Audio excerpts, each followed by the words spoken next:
Assalamualaikum warahmatullahi wabarakatuh. Bismillahirrahmanirrahim. Alhamdulillahi rabbil alamin. Wassalatu wassalamu ala asyrafil anbiya wal mursalin, Nabina Muhammad wa ala alihi wa sahbihi ajma'in. Allahumma alimna ma yanfa'una wa anfa'na bima 'allamtana. Allahumma faqihna fid din wa 'allimna at-ta'wil wa zidna 'ilman ya rabbal alamin. Rabbi shrah li sadri wa yassir li amri wahlul 'uqdatam min lisani yafqahu qawli. Subhanaka la 'ilma lana illa ma 'allamtana innaka antal alimul hakim. Wala haula wala quwata illa billah. Alhamdulillah, syukur kita pada Allah SWT dengan limpah rahmatnya. Malam ni kita dapat lagi menyambung pengajian kita setelah mana kita menamatkan pengajian kitab Al-Fawzul Kabir fi Usulit Tafsir. Jadi kita cuti beberapa minggu, bermula daripada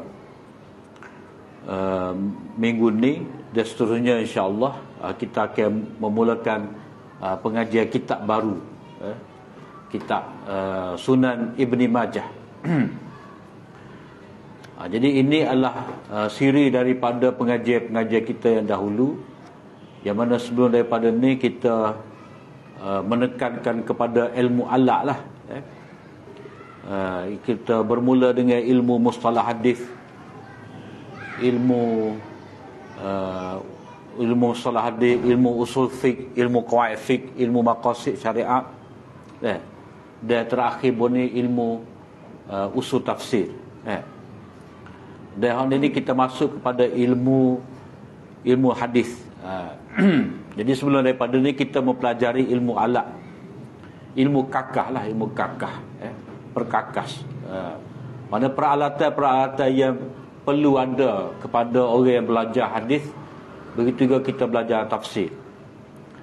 Jadi setengah orang kata puak-puak kita ni hanya belajar Quran hadis,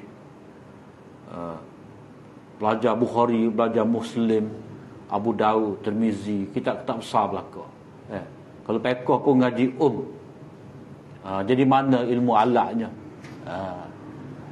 Jadi sebenarnya kita untuk menyokong kelah-kelah yang dibuat oleh Maulana Asri Yusof, rahimahullah, hafizahullah wa ra'ahu, ia memperkenalkan siri pengajian hadis di bumi Kelantan ni lepas daripada zaman almarhum Tuk Khurasan dah. Jadi kita buat pengajian pengajian ilmu hadis, dan sebagai penyempurna ataupun pelengkap kita perlu belajar ilmu peringkat bawah ni, ilmu alat, usul tafsir, usul hadis, usul fiqh, terutamanya qawaid fiqhiyah dan juga maqasid syariah. Sebab semua ilmu-ilmu ni akan diguna pakai dalam kita mempelajari hadis Nabi SAW. Hadis Nabi ni hanya kita dapat memahami, kita dapat menguasai, kita dapat menghayati bila mana kita ada alat dia lah. Ada alat dia sebagai kita kata kakah. Kita nak koyok tu. Jadi sekarang seolah-olah di hadapan kita ni ada Al-Quran, ada hadis, ada kitab hadis, ada kitab Quran. Kita nak ambil bahagian dalil tu. Dia kena ada alat dia, pisau dia, kena ada pengoyak dia. Jadi itu pentingnya ilmu alat. Jadi kira-kira kita bolehlah sekadar ya kita mampu untuk mempelajari ilmu alat di sinilah. Lain itu tak kira lah. Di Masjid Lundan, Masjid Mukim Lundan ni menganjurkan kepada kita pengajian siri-siri sebelum pada ni, usul tafsir, usul hadis, qawaid fiqh, maqasid. Jadi untuk malam ni dan akan seterusnya kita akan belajar Sunan Ibni Majah. Dan untuk pengetahuan ahli jemaah juga, sebenarnya di Masjid Lundan kita ni dia ada pengajian harfiah. belajar Quran kata per kata. Guru pembimbing dia Ustaz Muhammad Zawawi bin Yunus, adik Poya. Hari Jumaat, pagi Jumaat. Wallahu alam lah hari jam berapa tu pukul berapa tak pastilah. Tapi kalau tidak sejam setengah ataupun 2 jam pada pagi Jumaat. Meja boleh duduk depan, boleh pasang meja. Jadi untuk pengajian kita, kitab Sunan Ibni Majah ni, kitab Sunan Ibni Majah ni mungkin bagi setengah pihak dia menganggap kitab Ibni Majah ni dia level rendah sikit lah. Kerana seperti mana yang kita maklum, kitab yang paling unggul sekali kitab Bukhari, diikuti oleh Muslim, diikuti oleh Abi Daud, diikuti oleh Nasa'i, dan diikuti oleh Tirmizi. Itu dari segi darjat keunggulan ataupun kesahihan hadis ataupun syarat yang dibuat dengan ketat oleh imam-imam kita.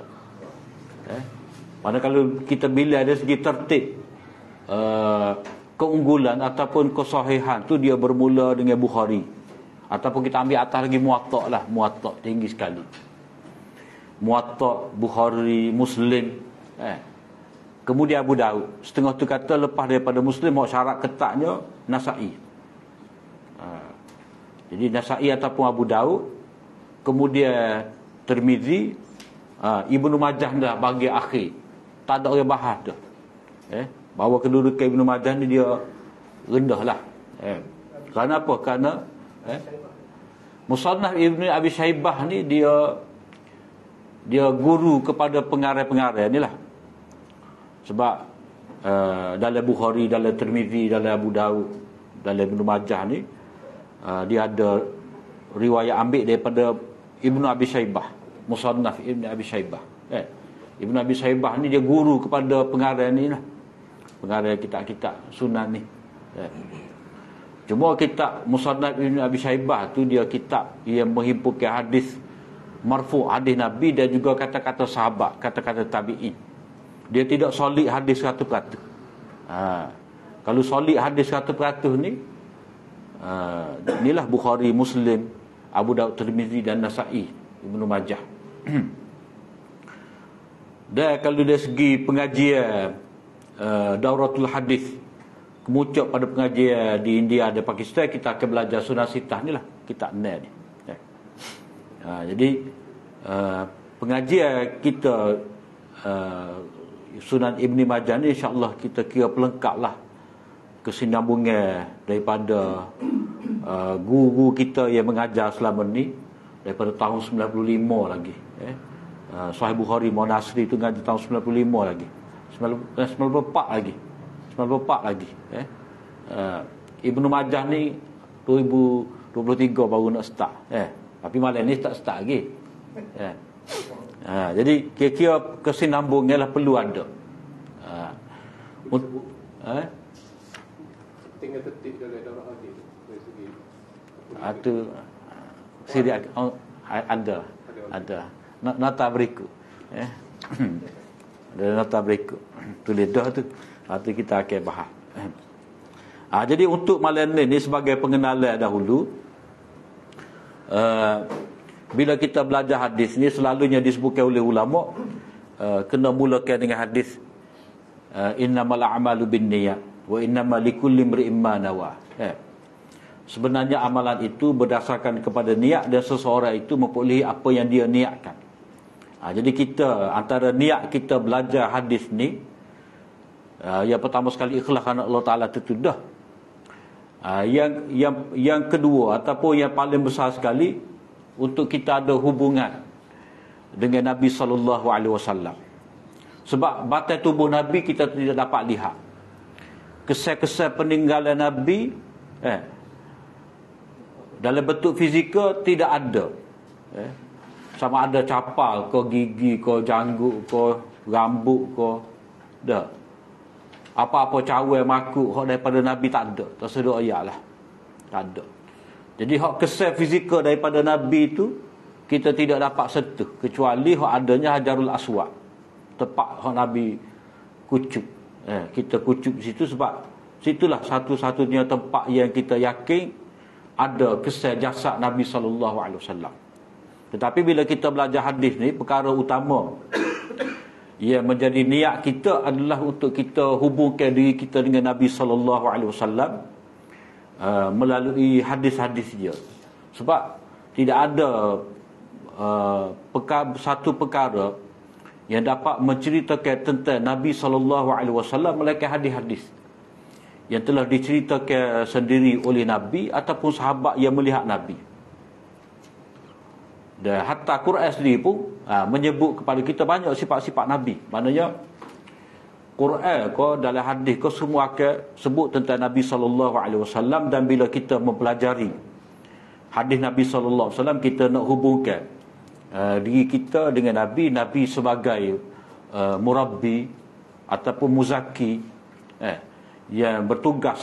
Nabi tugas dia membersihkan, mendidik, memurnikan jiwa umat dia. Jadi kita sebagai umat dia kena ada hubungan secara langsung dengan Nabi SAW. Kalau kita belajar fiqh, kita hanya ada hubungan dengan imam mazhab, imam fiqh. Sebab kitab fiqh tertentu ni, kalau asas ni tak sebut hadis Nabi, dalil tak ada. Dalil kepada taharah, dalil kepada air laut, dalil kepada syarat wuduk ke apa semua. Kalau kitab tu kitab fiqh asas, dia tidak akan sebut dalil. Tetapi bila kita baca hadis Nabi SAW, cerita Nabi berwuduk begini, Nabi tidur, Nabi bermusafir, Nabi bersama dengan ahli keluarga dia, maka kita ada hubungan dengan Nabi SAW. Kita dapat lihat Nabi SAW tu dengan gambaran yang tersebut dalam hadis. Jadi kita sebagai orang yang mempelajari hadis ni, kita kena rasa cukup bertuah lah. Kerana dapat mendampingi hadis Nabi tu, kita dapat menyertai kita dapat menyertai dalam golongan orang yang disebutkan sebagai sebagai orang yang meriwayatkan hadis Nabi, orang yang dengar hadis-hadis Nabi. Sebab kita bila baca hadis, kita kena ingat, kita kena amal, kita kena hafal. Dan supaya kita tergolong dalam doa Nabi SAW. Sebab itulah bila kita belajar hadis ni, kita sebenarnya bertuah. Kerana termasuk di dalam doa Nabi SAW, iaitu Nabi SAW bersabda, "Naddarallahu mra'an sami'a maqalati faballaghaha farubba hamili fiqhin ghairu faqihin wa rubba hamili fiqhin ila man wa afqahu minhu." Semoga Allah Ta'ala menyinari, semoga Allah Ta'ala menyinari, memberi sinar, memberi cahaya, menjadi kehidupan seorang itu berbahagia, berseri-seri, iaitu orang yang mendengar ucapan aku lalu dia menyampaikannya. Berapa ramai orang yang membawa fiqh itu, orang yang membawa ilmu itu tetapi dia tidak mendalam ilmunya. Dan berapa ramai orang yang membawa ilmu itu, dia membawa kepada orang yang lebih faham daripadanya. Maknanya daripada hadis ni kita nampak Nabi SAW memberitahu kepada kita bahawa siapa-siapa yang terlibat dalam mendengar hadis, kemudian dia menyampaikan, maka dia mendapat doa istimewa daripada Nabi SAW. Jadi Nabi doa kehidupan dia tu bersinar, bercahaya, berseri-seri.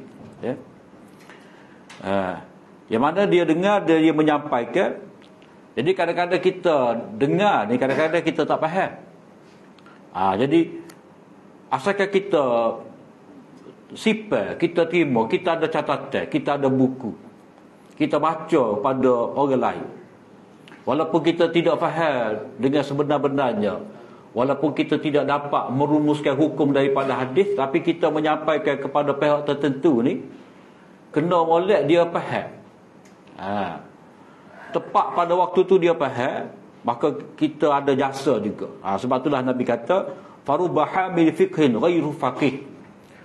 Ramai orang yang menerima ilmu tapi dia tak faham. Tapi yang penting dia menyampaikan. Jadi tak kira lah dia pilot ke, dia doktor gigi ke, tak. Bila dia terima hadis dan dia sampaikan kepada kita, kita cuba memahami. Yang menyampaikan tu tak penting, tapi yang pentingnya kita cuba memahami. Dan boleh jadi juga orang yang membawa fiqh tu dia membawa kepada orang yang lebih alim lagi, orang yang lebih memahami. Jadi orang lebih alim ni, di sinilah dia panggil di kalangan ulama kita ni dia ada fuqaha muhaddisin. Dia imam, ia meriwayatkan hadis dan dalam masa yang sama dia istinbatkan hukum. Ini seperti imam-imam mazhab lah. Imam Abu Hanifah dia ada musnad dia, Imam Malik ada muwatta dia, Imam Syafi'i ada musnad dia, Imam Ibn Hanbal dia ada musnad dia. Jadi mereka semua ni dikira sebagai fuqaha muhaddisin. Mereka meriwayatkan hadis dan dalam masa yang sama mereka membina mazhab, mengkaji hukum-hukum. Jadi bila kita belajar di sini, belajar hadis, berarti kita mendapat tuah daripada doa Nabi SAW. Berarti kita telah melalui ataupun kita berada di atas landasan ataupun manhaj ulama. Maknanya kalau kita belajar ilmu mustalah hadis, kita ada ulama-ulama yang membina ilmu ni, kita belajar ilmu hadis.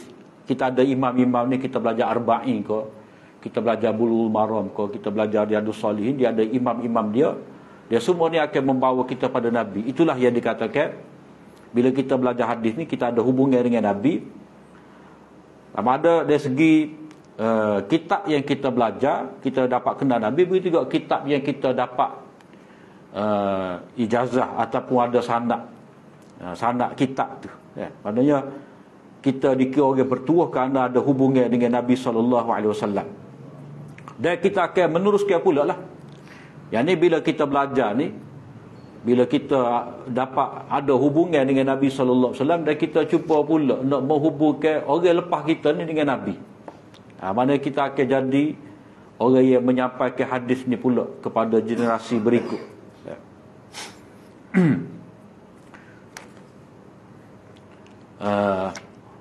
Untuk mukaddimah pada malam ni kita akan baca terjemah ataupun biografi Ibnu Majah, biografi Imam Ibnu Majah. Dan lepas daripada nota ni kita akan masuk kepada bahagian yang kedua, pengenalan kepada kitab Sunan Ibnu Majah. Dari segi keistimewaan dia, cara manhaj dia, mengapa adanya Sunan Sittah tu, mengapa disebutkan Sunan Sittah. Itu insya-Allah kita akan tengok pada siri kuliah akan datang.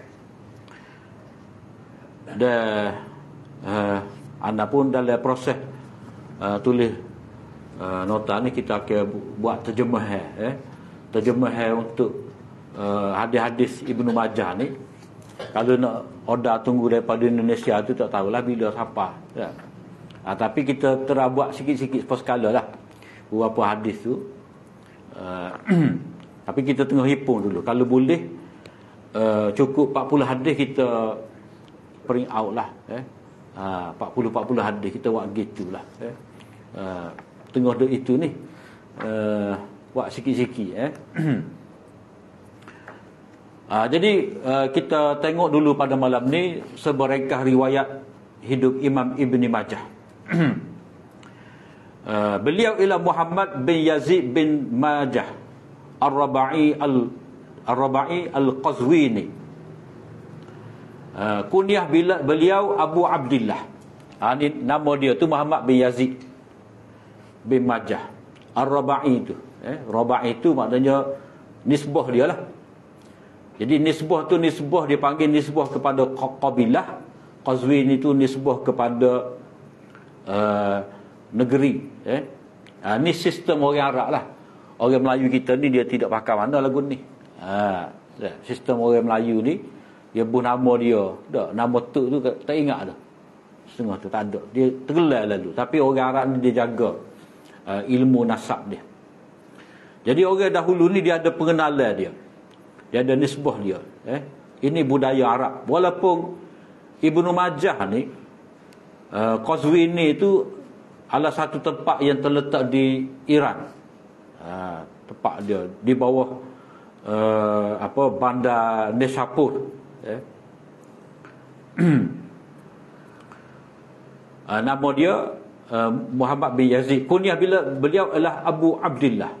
Kunyah ni, masuk kunyah ni maknanya kalau kita baca kitab Arab tu dia kata Abu Muhammad, Abu Abdillah, Abu Yusuf. Itu bukan nama dia. Maknanya ayah pada Abu Yusuf, ayah pada Yusuf. Abu Muhammad, ayah pada Muhammad. Sistem orang Arab. Orang kita ni tak ada lagu tu. Cuma orang kita ada ni ayah mung, mak mung. Tu salah tu. Hak sebetulnya ayah dia. Belan-belan dak nak betul dia ada dak. Seorang isteri dia panggil suami dia. Kita tengok kadang-kadang dia panggil ayah mung. Tak. Sepatutnya ayah dia. Kalau dia kecek dua tu ayah dia tu. Kicap habis dia. Tak. Jadi ayah dia sebab dia kecek dengan tu lelaki dia ayah dia. Kalau kata ayah mung dia kata pada anak dia ayah mung. Jadi orang-orang Arab ni dia ada sistem panggilan dia kunyah dipanggil. Abu Abdillah menggambarkan dia tu ada kedudukan mana dia ada anak. Orang panggil dia tu dengan panggilan ayah kepada anak. Jadi bin tu kalau kita bin ni yang ni boleh dipanggil sebagai ayah orang tu. Ataupun satu lagi ibnu. Ibnu, anak kepada. Itu pun satu bentuk penghormatan juga. Mana orang tu ada kedudukan yang mulia dalam masyarakat. Bila dia ada anak, jadi orang akan ambil nama anak dia letak depan tu Abu, macam di sini Abu Abdillah. Maknanya anak Ibnu Majah ni ada yang bernama Abdillah. Abdullah. Jadi kalau kita tengok di sini Muhammad bin Yazid bin Majah Ar-Rabai. Dalam kitab Bustanul Muhaddisin, Syekh Abdul Aziz Ad-Dahlawi mengatakan nama datuknya adalah Abdullah. Maknanya Muhammad bin Yazid bin Abdillah. Kitab Bustan Al-Muhaddisin ini mana kitab senarai ulama hadis dengan kitab-kitab mereka yang ditulis oleh Syekh Abdul Aziz Ad-Dahlawi, anak kepada Syekh Waliullah Ad-Dahlawi. Jadi kitab ni asal dalam bahasa Parsi. Ada terjemah dalam bahasa Arab oleh Dr. Akram An-Nadwi, Oxford tu, fellow Oxford sekarang ni. Dia ada terjemah kitab Bustan Al-Muhaddisin. Jadi kepada pelajar di kitab Bustan Al-Muhaddisin ini pentinglah untuk dia kenal tokoh-tokoh hadis dengan kitab-kitab mereka. Beliau dinisbahkan dengan Ar-Rabai, iaitu nisbah kepada kabilah Rabi'ah, satu kabilah Arab yang besar.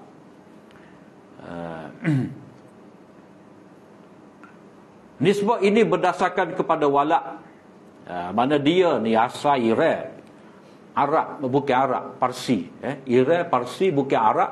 Tapi bapa digelar dengan kabilah Rabi'ah, Arab tu. Jadi nisbah ni berdasarkan kepada walak. Biasanya dalam kitab dia kata Muhammad bin Yazid bin Ibni Majah Ar-Rabai maulahum. Maknanya dia ada hubungan maula, hubungan walak, mana hubungan sumpah setia. Walak lah orang pakalan itu walak, setia.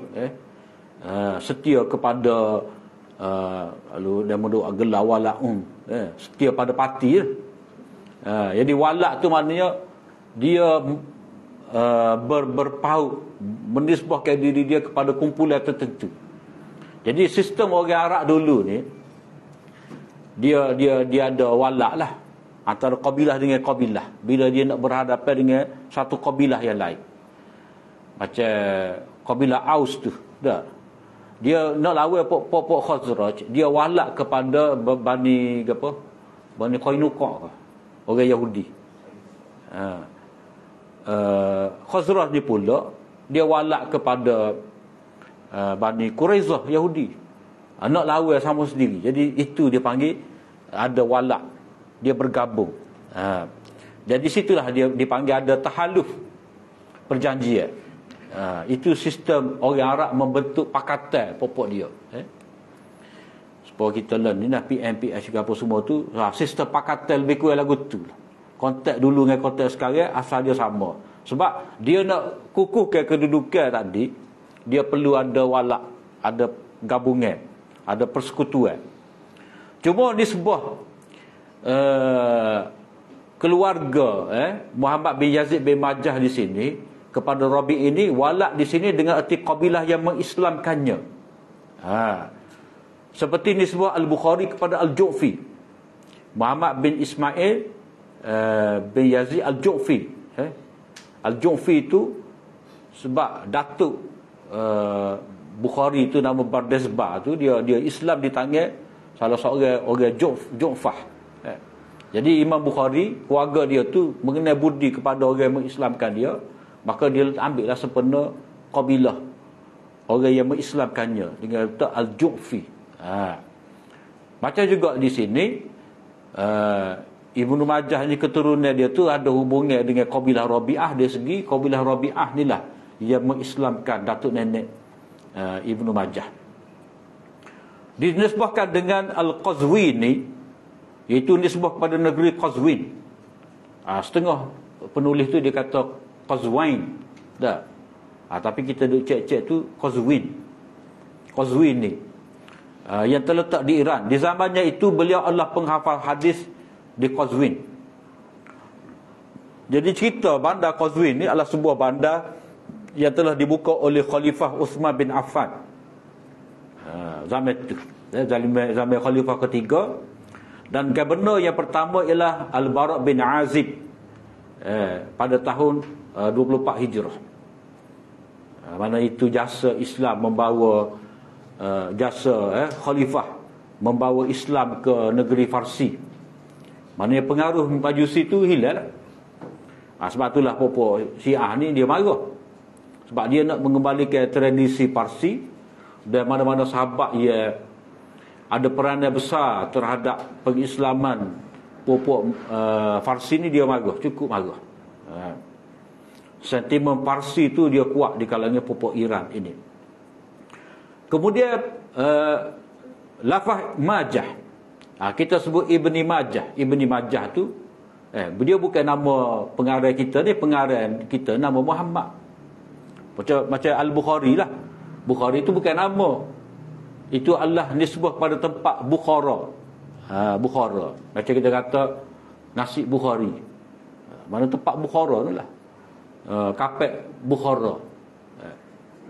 Jadi ni nisbah kepada tempat, bukan nama orang. Cuma orang kita ni dia kira Bukhari, nak tupai tuah Bukhari dah, dia lebuh nama Bukhari. Padahal asal mana Bukhari ni Bukhara dah. Macam kalau kita nak letak kita ni nisbah kepada kita orang Mela, kita kata Al-Melori gitu. Nisbah tempat. Jadi Majah ni, lafaz Majah dibaca dengan membaris atas huruf jim tanpa tasdid. Majah. Sebab ada mungkin ada yang pernah didengar kata Majah. Sebab ulama ni bila dia tulis biografi ni, dia bahas tentang baris ni. Sebab perkataan Arab tu dia tidak ditulis baris dia. Mana kena pukul sendiri lah. Tidak baca bahasa Melayu kita ni, dia ada suku kata tu. M-A, ma, dah. M-I, mi. Dia kena pukul sendiri. Jadi dibaca dengan jim tanpa tasdid. Majah gitu. Ulama berbeza pendapat dalam menentukan huruf yang terakhir. Majah tu, huruf yang terakhir, ada setengahnya menyebut dengan hak, berbaris mati. Majah. Mana tak ada baris. Tak ada baris.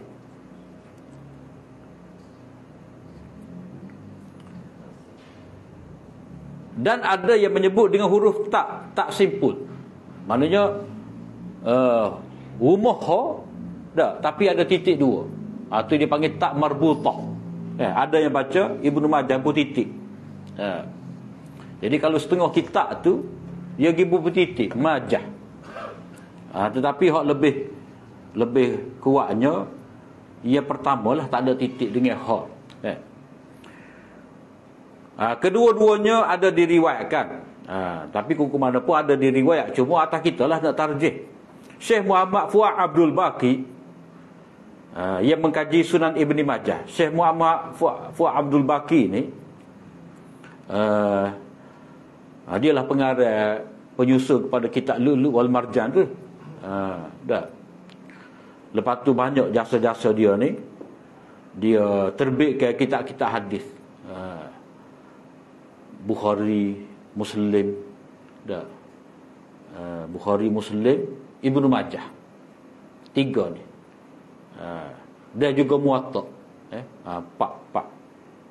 Kalau Tirmizi dak orang lain yang terbit itu Ahmad Syakir. Abu Daud Syekh ni peringkat awal lah, Syekh Muhyiddin Abdul Hamid. Jadi Syekh Muhammad Fuad Abdul Baqi ni dia oleh kerana dia ta'ammul, berinteraksi dengan begitu lama Bukhari dan Muslim, maka lahirlah kitab Al-Lu'lu' wal Marjan. Kitab yang disepakati antara Bukhari dan Muslim, diambil tertib Muslim dan diambil lafaz Bukhari. Tapi cara dia tu pendekatan dia lah. Kita duk perhati tu apa kemah. Dia kena betul-betul kena adil lah. Nak pilih tertib mana-mana pun boleh, tapi lafaz Bukhari, lafaz Muslim, kedua-dua tu penting. Jadi tak boleh kita nak ambil secara mutlak pakai lafaz Bukhari je, lafaz Muslim diketepikan. Tak, dia kena ambil kedua-dua. Sebab kalau kira dari segi cermat, dari segi lafaz tu Muslim lebih cermat. Sebab bila Imam Muslim riwayat tu, dia meriwayatkan satu persatu lafaz-lafaz dengan ada perbezaan daripada perawi 1, perawi 2, perawi 3 tu. Ini cerita Syekh Muhammad Fuad Abdul Baqi.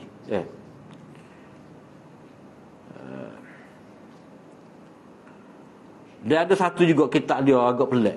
Syekh Muhammad Fuad Abdul Baqi ni dia tulis Bukhari mengikut tertib musnad. Ada juga dia proses. Dia proses Bukhari itu dia buat tertib Abu Bakar, Umar, Utsman, seterusnya. Ada Bukhari. Dia memusnadkan Bukhari. Maknanya dia buat kitab Bukhari dalam bentuk susunan seperti Musnad Ahmad. Tak ikut bab. Tak tahulah apa dia buat lagu tu. Jadi Syekh Muhammad Fuad Abdul Baqi ni yang mengkaji Sunan Ibni Majah mentarjihkan yang kedua, mana dengan tak simpul, dan mengatakan kedua-dua penggunaan itu ada dinukilkan. Itu pendapat Syekh Muhammad Fuad Abdul Baqi. Ulama juga berbeza pendapat dalam menentukan siapakah yang dimaksudkan dengan majah itu.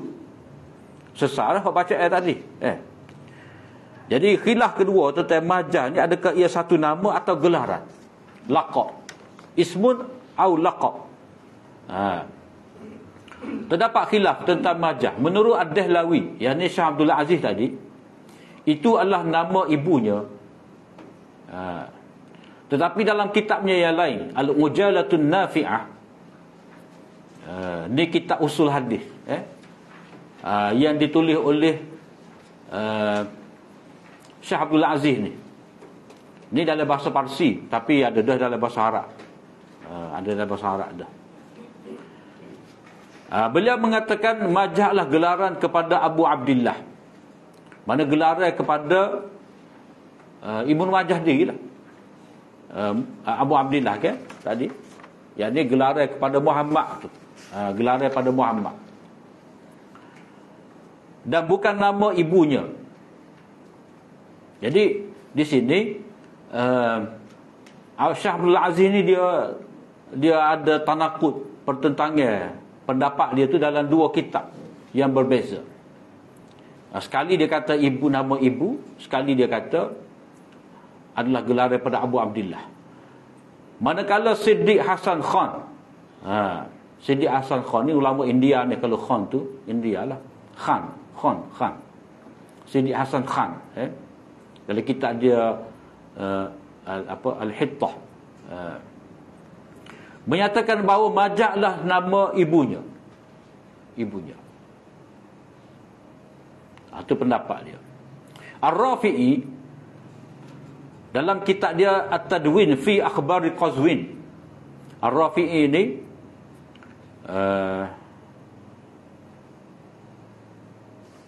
mana nama dia Ar-Rafi'i ini?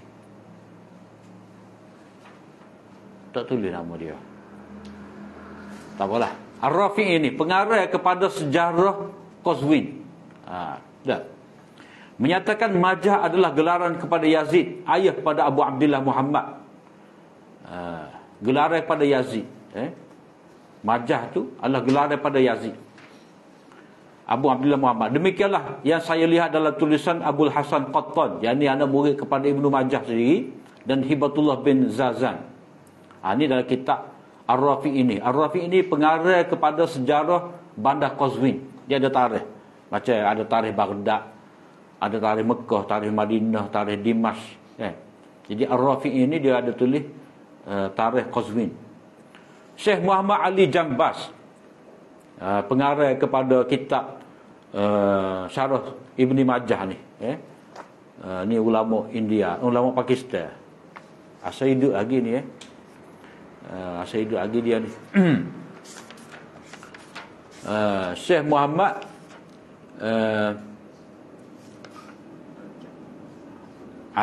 Syekh Muhammad Ali Jambas. Jambas.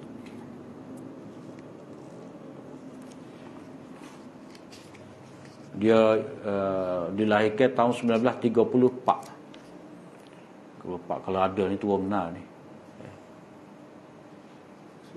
89. Dia tulis kitab ni dalam 9 jilid, 9 jilid. Syarah Ibnu Majah, 9 jilid. Mengatakan yang lebih sahih ialah Majah merupakan gelaran kepada Yazid. Gelaran kepada Yazid, bukan gelaran datuknya dan bukan nama ibunya. Inilah kebaikan, inilah pegangan kebanyakan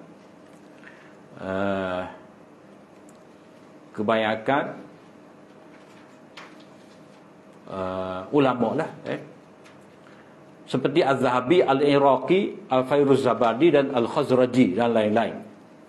Maka sebab itulah kalau kita tengok dalam tulisan, kalau dalam bahasa Arab ni, dia kena tulis alif tu. Dia kena tulis alif.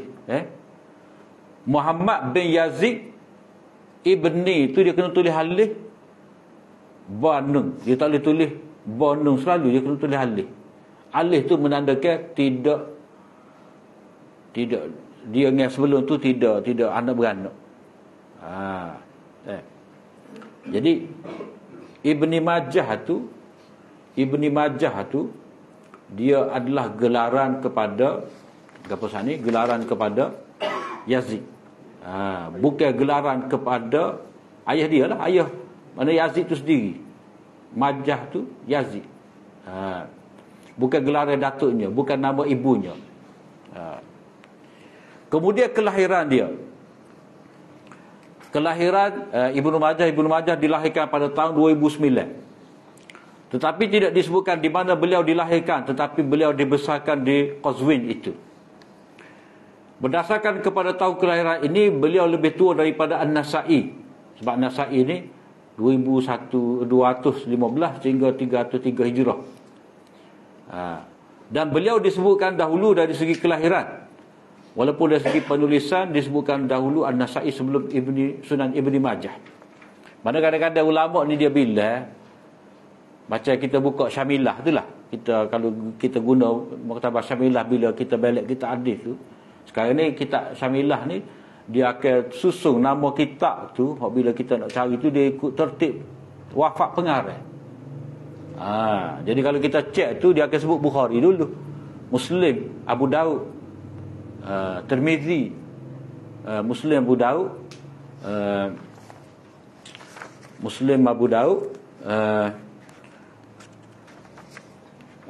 Ibnu Majah, baru Tirmizi, last sekali baru Nasa'i.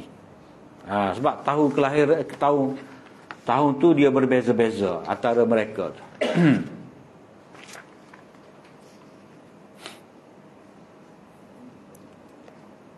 Macam muka surat 6 terakhir sekali tu.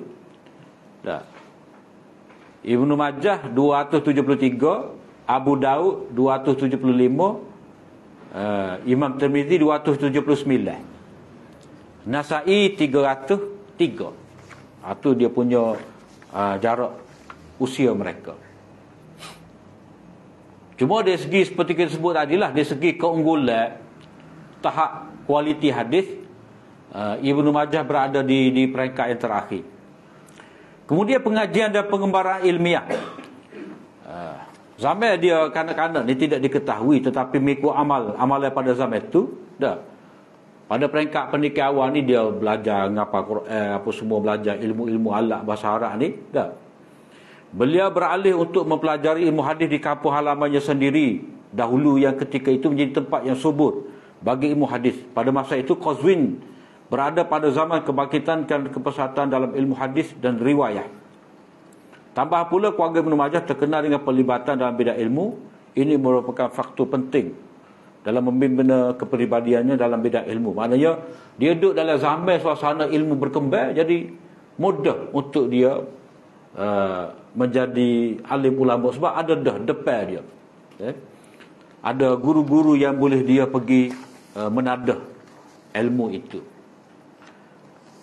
Jadi tradisinya mula-mula dengar ilmu hadis depan tangga lah kita kata. Lepas tu lah baru pergi mengembara. Jadi bila habis dah mengambil riwayat daripada guru setempat ni, barulah pergi mengembara. Bukan kata pergi mengembara dulu dah. Dia kena belajar dulu depan tangga ni, barulah pergi cari tempat lain. Jadi Ibnu Majah memulakan pengembaraan menuntut ilmu ni dipanggil rihlah. Ar-rihlah fi talabil hadis. Pada tahun 230 menurut Khazraji dalam Khulasah. Khulasah ni kitab jarh wa ta'dil lah. Dia ringkasan kepada Tadhhibut Tahzib. Mana standard Takribut Tahzib sahih dia tu. Mana perawi ni gapo status dia. Kita boleh rujuk pada kitab Khulasah. Kalau kita baca Tuhfatul Ahwazi, nama dia naik semua bersama dengan apa, Hafiz Ibn Hajar Takrib, dan juga kalau Az-Zahabi Al-Kashif. Beliau sangat cinta untuk mendengar hadis-hadis Nabi SAW dan mendorongnya mengembangkan. Tapi dari segi sanad tu tinggi, tapi dari segi tok guru dia tu tidak kredit pada Jubarah Ibnul Mughallis. Tu dia tak kuat. Tapi hukum mana pun dia ada sanad yang tinggi. Sebab antara Ibnu Majah dengan Nabi tu ada 3 orang. Kalau dia ambil daripada guru dia yang bernama Jubarah bin Mughallis ini. Antara tempat yang ditujuklah Basrah, Kufah, Baghdad, Mekah, Syam, Mesir dan Rai. Rai itulah orang panggil Ar-Razi. Imam Ar-Razi, mana negeri Rai. Ar-Rafi'i mengatakan Ibnu Majah mendengar hadis di Iraq daripada Ibnu Abi Syaibah. Pengarang Musannaf itulah. Di Mesir daripada Muhammad bin Rumh. Di Syam daripada Hisham bin Ammar dan Ibnul Musaffa. Dan di Qazwin sendiri daripada Ali At-Tanafisi dan Ammar bin Rafi'. Dan di Rai daripada Muhammad bin Humaid. Dan di Nisapur daripada Muhammad bin Yahya Az-Zuhli. Muhammad bin Yahya Az-Zuhli ni guru kepada Imam Bukhari. Ada kontroversi dengan Imam Bukhari itu. Jadi di situ dia bertemu dengan tokoh-tokoh hadis. Kemudian guru dia, ramai guru dia ni, oleh kerana dia mengembara dengan begitu jauh. Jadi guru pun ramai, anak murid pun ramai. Jadi sambil-sambil dia pergi belajar, masa itulah juga dia mengajar. Dia macam orang duduk pondok lah. Orang duduk pondok. Kalau dia duduk pondok 4 tahun, 5 tahun, tak, dia akan jadi pembantu kepada tok guru. Jadi tok guru buka pondok. Tok guru besar ni. Nak boleh buka pondok dulu umur 40. Bukan umur 27. Waktu bagi tak segar tu. Muka pondok ni umur 40. Habis kitab-kitab ngaji. Dah duduk Mekah umur 35 baru kelik. Dah. Kelik tu nupai ngajar pondok orang lain dulu. Lepas tu barulah buka pondok. Jadi sistem dulu mereka mengembara, bila-bila dapat ilmu, bila-bila mereka tu belajar. Sebab itulah ulama dulu kalau kata mereka tu belajar 10 tahun, 20 tahun, dia bukan belajar sepenuh masa dah. Dia belajar dan mengajar. Jadi macam pondok lah. Dia duduk pondok tu, dia belajar daripada guru yang besar, dan dalam masa yang sama dia jadi ketua telaah kepada orang bawah. Jadi sama juga macam sistem universiti. Hak dia mau kata sistem Yahudi tu. Serupa je sebenarnya.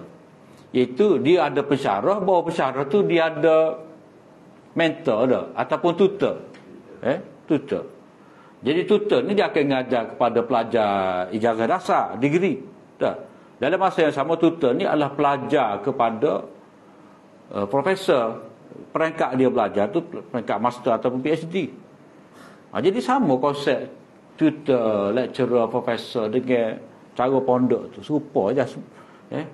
Sebenarnya orang barat tu lah ambil sistem Islam je. Kalau kita belajar tamadun ilmu Islam ni di Andalusia lagu tu lah. Orang barat ambil kaedah pengajian tu daripada umat Islam tu.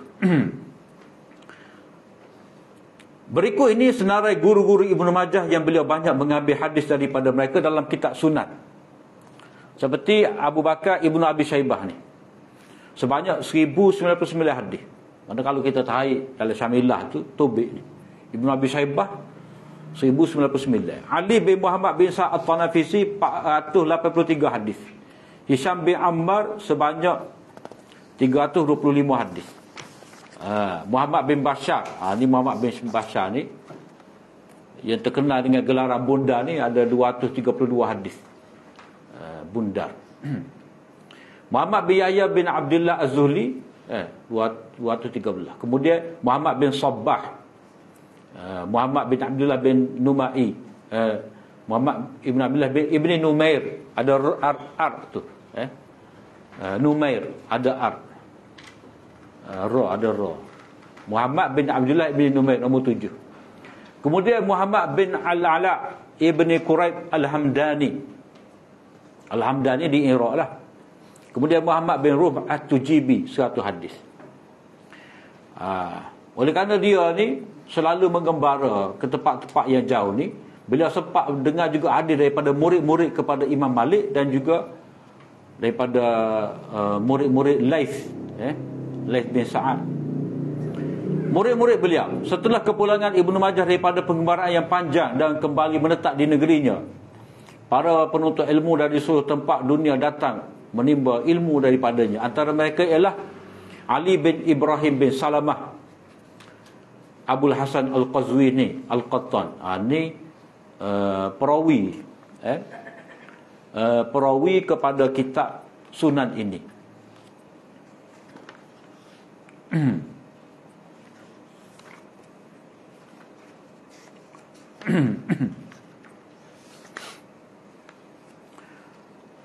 Kemudian Abul Hasan Ali bin Sa'id bin Abdullah Al-Askari, Ahmad bin Ibrahim Al-Qazwini, datuk pada Abu Ya'la Al-Khalili, Ahmad bin Rauh bin Ziyad bin Asy'arani Al-Baghdadi, dan seterusnya lah.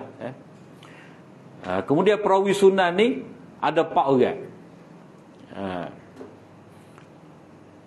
Terutamanya Abul Hasan bin Ali bin Ibrahim Al-Qattan. Abul Hasan Ali bin Ibrahim Al-Qattan.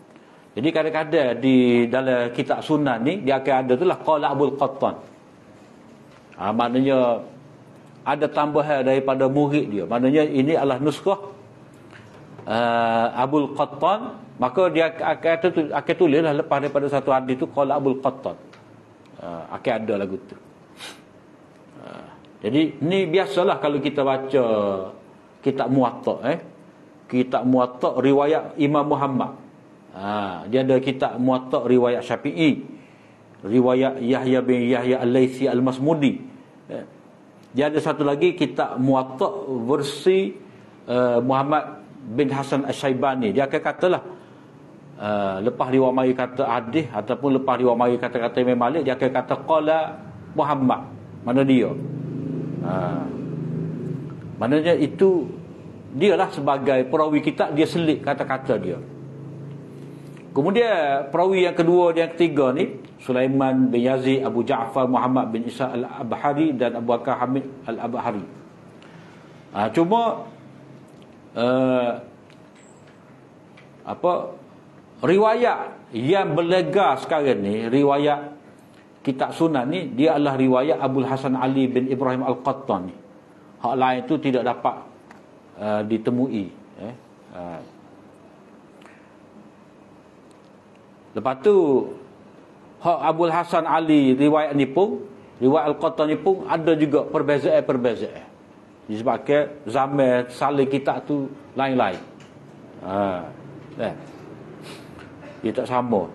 Sebab apa? Sebab tahun murid tu ambil daripada guru tu mungkin tahun yang berbeza-beza. Jadi masing-masing tu ambil atas kemakini lah. Apa kita kata kita belajar Bukhari, hak nota Maulana hak dulu tu. Hak nota 10 muka surat, 20 muka surat tu dak. Hak tu pegang hak ni. Hak kita ni pegang hak buku tu, siap. Jadi lepas daripada 20 tahun, hak ni dia pegang hak kacik sasa tu.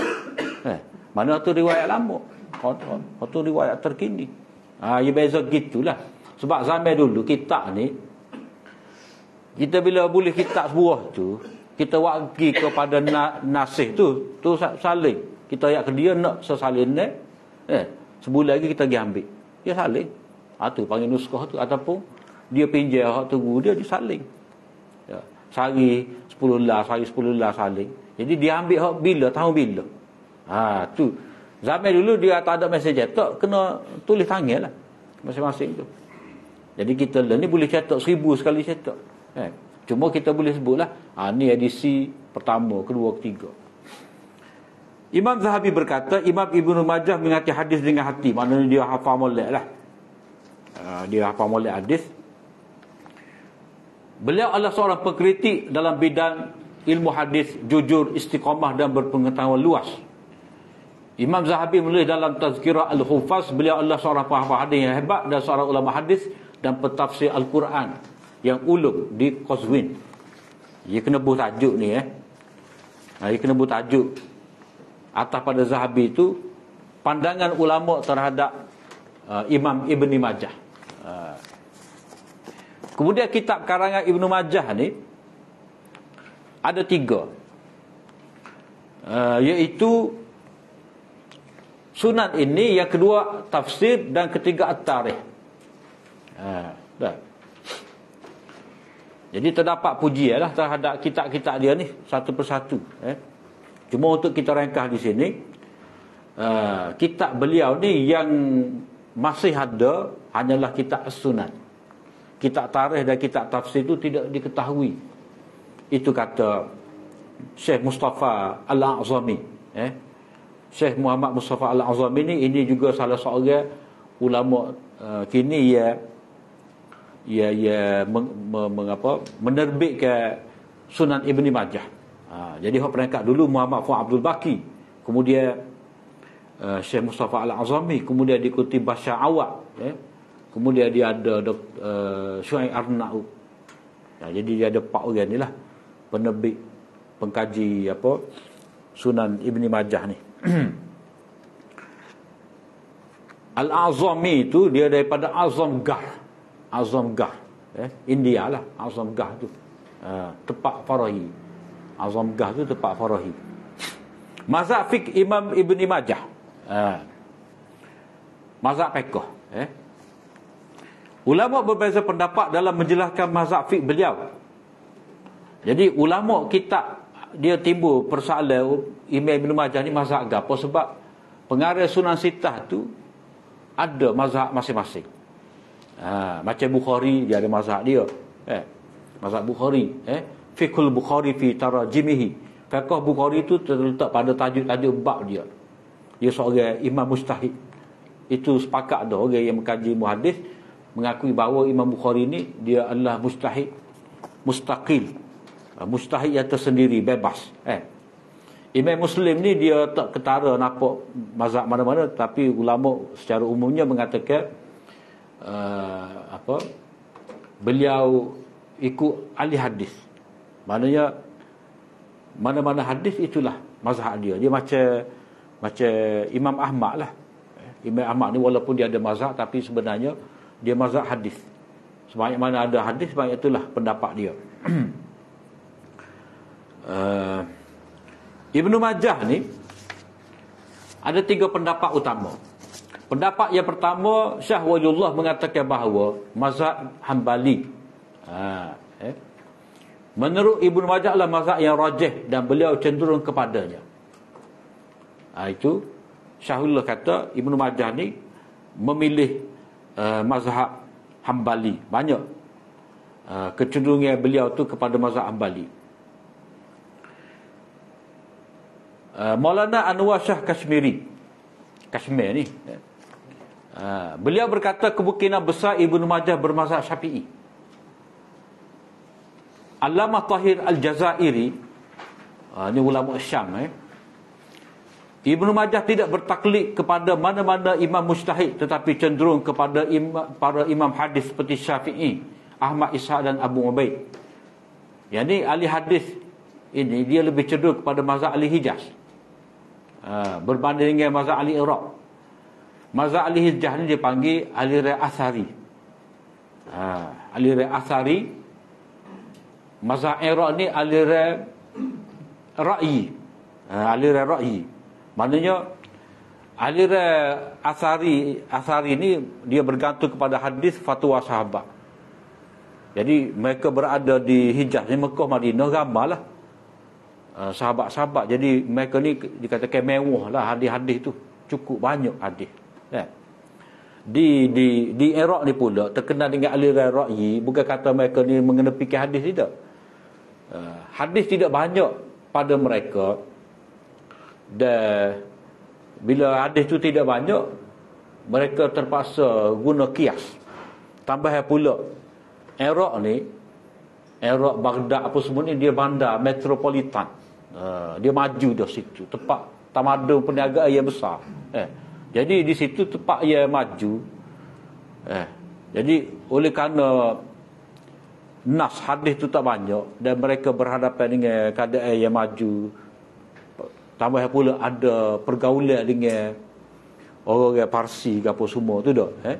Jadi mereka banyak beristihad dengan menggunakan ra'yi. Itu kata Allamah Tahir Jazairi. Kemudian maknanya tak dapat diputuskan lah Ibnu Majah ni cenderung pada mazhab mana.